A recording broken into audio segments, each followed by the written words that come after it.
दोस्तों, आज से हम लोग देखेंगे क्लास 10 का ऑर्गेनिक केमिस्ट्री कार्बनिक रसायन।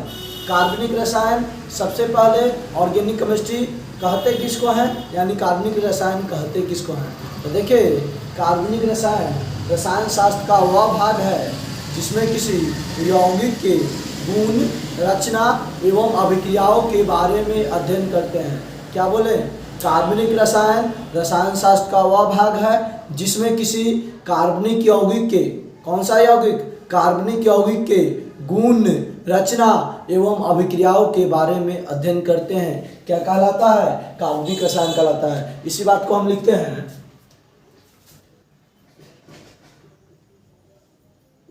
कार्बनिक रसायन रसायन शास्त्र का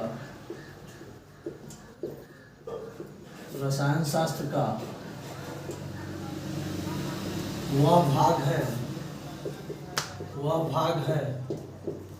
जिसमें किसी कार्बनिक यौगिक के गुण,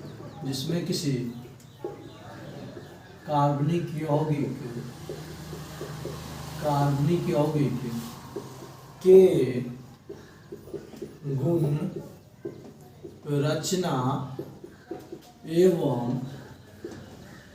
अभिक्रियाओं के बारे में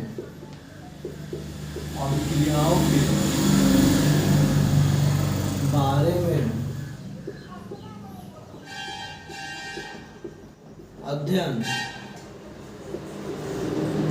किया जाता है। देखिए क्या बोले?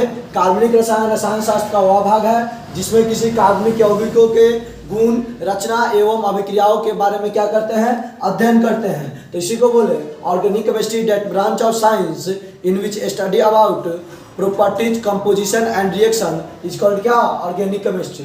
तो देखिए क्या करेंगे? कार्बनिक रसायन रसायन शास्त्र का वह भाग है जिसमें किसी कार्बनिक यौगिक, अब देखिए यहाँ पर क्या है? कार्बनिक यौगिक। तो बात उठती है, ये कार्बनिक यौगिक है क्या? कार्बनिक यौगिक को हम कैसे पहचानेंगे? तो देखिए, अभी नॉर्मल भाषा में हम बता दे रहे हैं आपको समझने के लिए, जिसमें कार्बन उपस्थित रहेगा वही कार्बनिक यौगिक होगा, यानी जिसमें कार्बन रहेगा वो कार्बनिक यौगिक। जैसे देखिए CH4, इसमें क्या है? कार्बन उपस्थित है, ये क्या हो गया? कार्बनिक यौगिक हो गया, यानी ऑर्गेनिक कंपाउंड हो गया। तो इसको आप पहचान लीजिएगा इस तरह, जिसमें कार्बन उपस्थित होगा उसे क्या कह देंगे?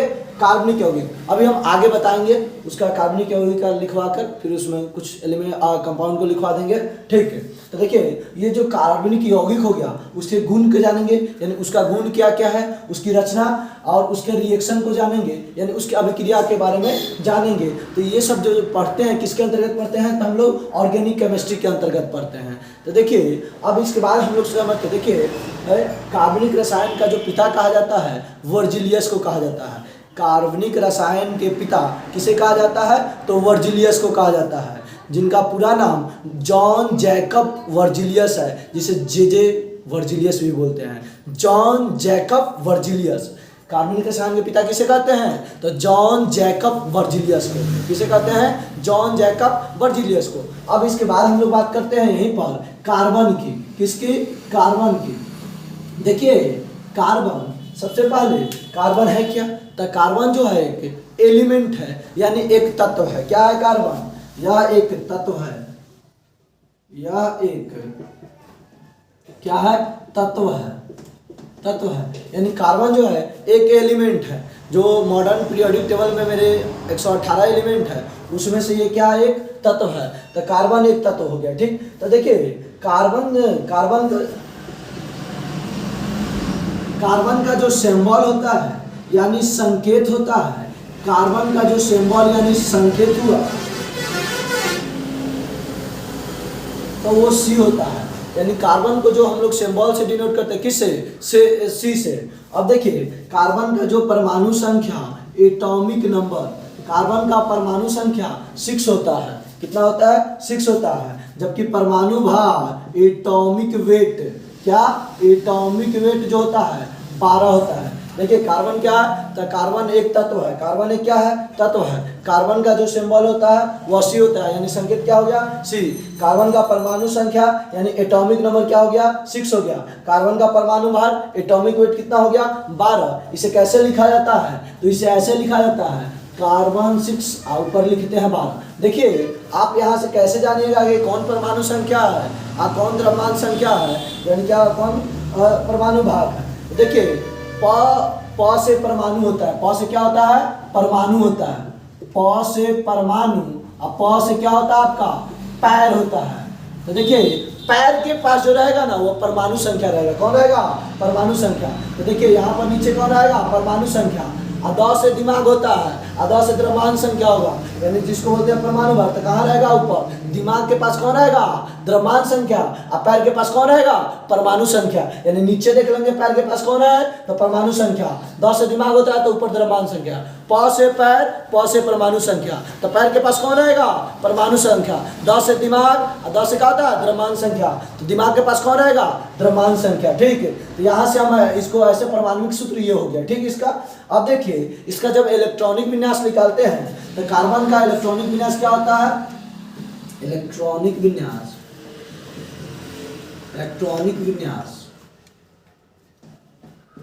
इलेक्ट्रॉनिक विन्यास जब इसका देखेंगे तो देखिए कार्बन का जो हो गया परमाणु संख्या कितने हो गए, 6 हो गए। तो जब कार्बन की परमाणु संख्या 6 है तो पहली कक्षा में कितने इलेक्ट्रॉन रख सकते हैं, तो 2। बच कितना आ गया, 4। तो कार्बन का जो इलेक्ट्रॉनिक विन्यास हो गया क्या हो गया, 2 4। अब इसकी बात आती है वैलेंसी यानी संयोजकता की। कार्बन की संयोजकता होती कितनी है, परीक्षा में क्वेश्चन पूछा भी है। तो देखिए संयोजकता यानी वैलेंसी, तो देखिए तो इलेक्ट्रॉनिक विन्यास निकाले, इसके अंतिम कक्षा में कितने इलेक्ट्रॉन है, तो 4। तो यही इसका क्या हो गया, वैलेंसी।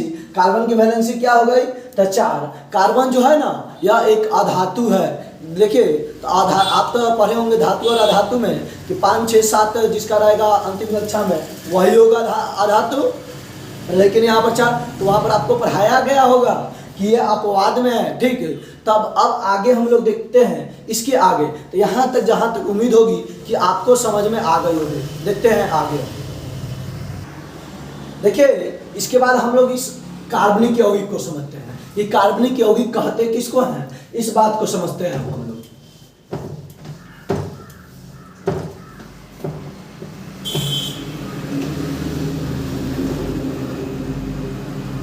देखिए अब हम लिखते हैं कार्बनिक यौगिक यानी ऑर्गेनिक कंपाउंड। कार्बनिक यौगिक, ऑर्गेनिक कंपाउंड, ऑर्गेनिक कंपाउंड। देखिए ये कार्बनिक यौगिक कहते किसको है, तो देखिए जिसमें कार्बन की मात्रा उपस्थित रहती है, जिसमें कार्बन उपस्थित रहेगा उसे क्या कहेंगे, ऑर्गेनिक कंपाउंड कहेंगे। तो वैसा यौगिक जिसमें कार्बन उपस्थित रहता है, वैसा यौगिक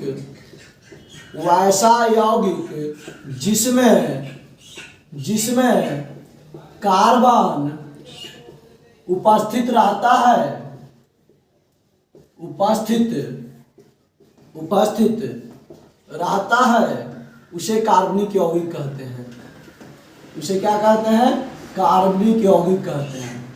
देखिए अब बात आई कि कार्बन उपस्थित रहता है उसे क्या कहते हैं, कार्बनिक यौगिक कहते हैं। तो वैसा यौगिक जिसमें क्या उपस्थित रहेगा, कार्बन उपस्थित रहेगा, उसे क्या कहेंगे, कार्बनिक यौगिक कहेंगे। ठीक, तो देखिए जिसमें कार्बन उपस्थित रहा उसे क्या कहें, कार्बनिक यौगिक कहें। जैसे एग्जांपल में समझिएगा, जैसे देखिए ग्लूकोज कहिए या फ्रक्टोज कहिए या कार्बोहाइड्रेट कहिए, सबका सूत्र क्या होता है, सेम होता है। तो ग्लूकोज का सूत्र क्या होता है, C6H12O6, C6H12O6। तो देखिए यहाँ पर क्या है, कार्बन उपस्थित है, तो ये क्या हो गया, ऑर्गेनिक कंपाउंड हो गया। ये क्या हो गया, ऑर्गेनिक कंपाउंड। जैसे और देखिए ग्लूकोज हो गया चीनी C12H22O11, चीनी C12H22O11।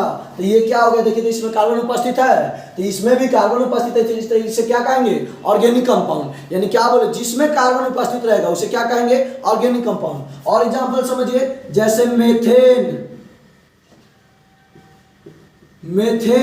तो मेथेन का क्या होता है CH4। तो यहाँ पर देखिए तो क्या है, कार्बन उपस्थित है, सब में कार्बन उपस्थित है, तो जिसमें कार्बन उपस्थित रहेगा उसे क्या कहेंगे, ऑर्गेनिक कंपाउंड। और देखिए जैसे फॉर्मिक अम्ल, तो HCOOH, फॉर्मिक अम्ल।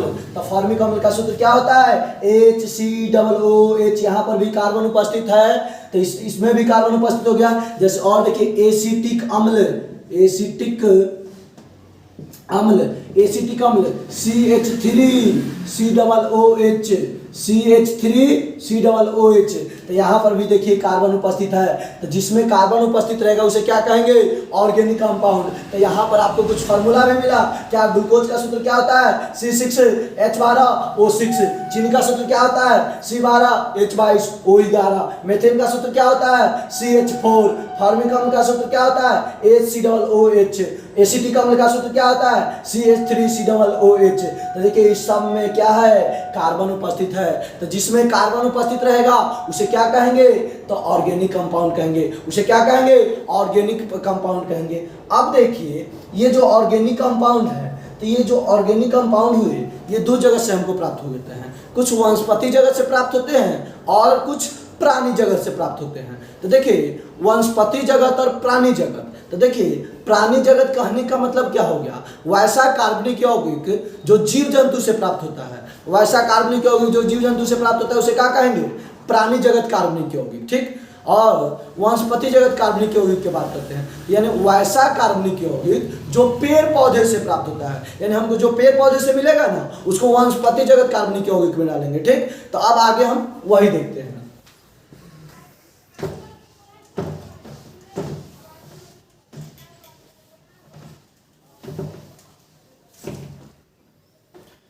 कार्बनिक यौगिकों की प्राप्ति के स्रोत,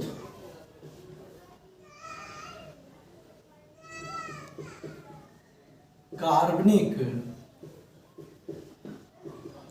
यौगिकों के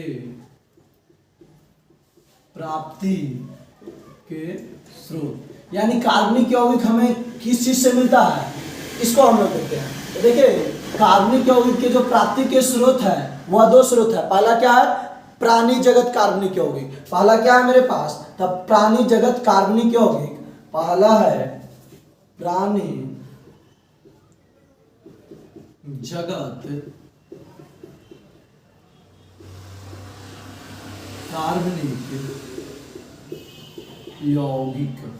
देखिए पहला है मेरे पास क्या मिला, प्राणी जगत कार्बनिक यौगिक। तो प्राणी जगत कार्बनिक यौगिक कहते हैं किसको है, तो वैसा कार्बनिक यौगिक जो जीव जंतु से प्राप्त होता है उसे क्या कहेंगे, प्राणी जगत कार्बनिक यौगिक। तो वही बात को लिखते हैं, वैसा कार्बनिक यौगिक, वैसा कार्बनिक यौगिक, वैसा कार्बनिक यौगिक जो जीव जंतु से प्राप्त होता है, वैसा कार्बनिक यौगिक जो जीव जंतु से प्राप्त होता है उसे प्राणी जगत कार्बनिक यौगिक कहते हैं। प्राणी जगत कार्बनिक यौगिक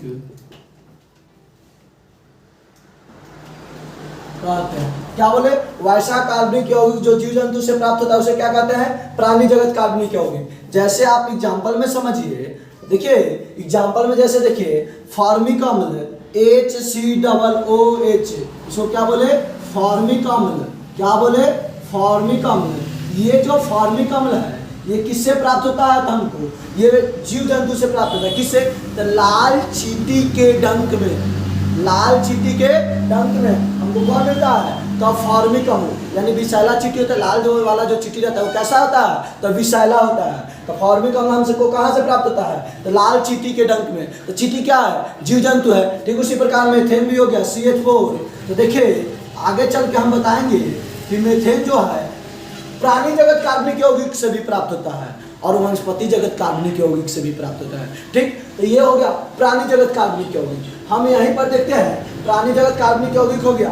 देखिए दूसरा देखते हैं वनस्पति जगत कार्बनिक यौगिक। क्या देखते हैं दूसरा, वनस्पति जगत कार्बनिक यौगिक। तो वैसा कार्बनिक यौगिक जो पेड़ पौधे से प्राप्त होता है, जो किससे प्राप्त होता है, पेड़ पौधे से प्राप्त होता है। जो पेड़,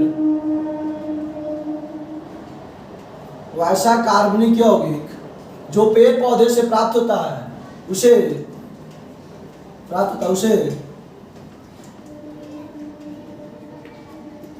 वनस्पति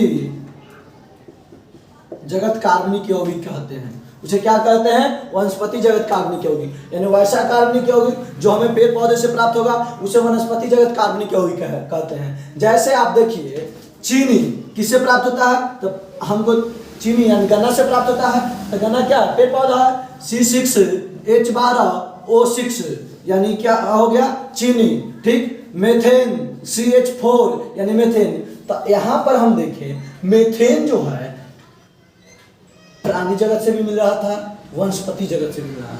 देखिए कुछ ऐसे कार्बनिक यौगिक होते हैं जो प्राणी जगत से भी हमको प्राप्त होते हैं और वनस्पति जगत। वर्तमान समय में कार्बन के यौगिकों की संख्या लगभग 35 लाख के करीब है। कितना है, 35 लाख के करीब। वर्तमान समय में कार्बन के यौगिकों की संख्या लगभग कितना है, 35 लाख के करीब है, जो प्रकृति में लगभग 96% के रूप में है। जो प्रकृति में लगभग कितने परसेंट के रूप में है, 96% के रूप में है। और पृथ्वी पर बात करें तो कार्बन की संख्या जो कार्बन 0.02% है। पृथ्वी तल पर कार्बन कितने प्रतिशत है, 0.02% है। जबकि वायुमंडल में CO2 के रूप में कार्बन 0.03% है। क्या बोले, पृथ्वी तल पर कार्बन कितना है, 0.02% है। जबकि वायुमंडल में CO2 के रूप में कार्बन जो है, CO2 के रूप में कार्बन कितना है, 0.03% है। तो ये था कार्बनिक यौगिक। अगले वीडियो में हम लोग देखेंगे इसके आगे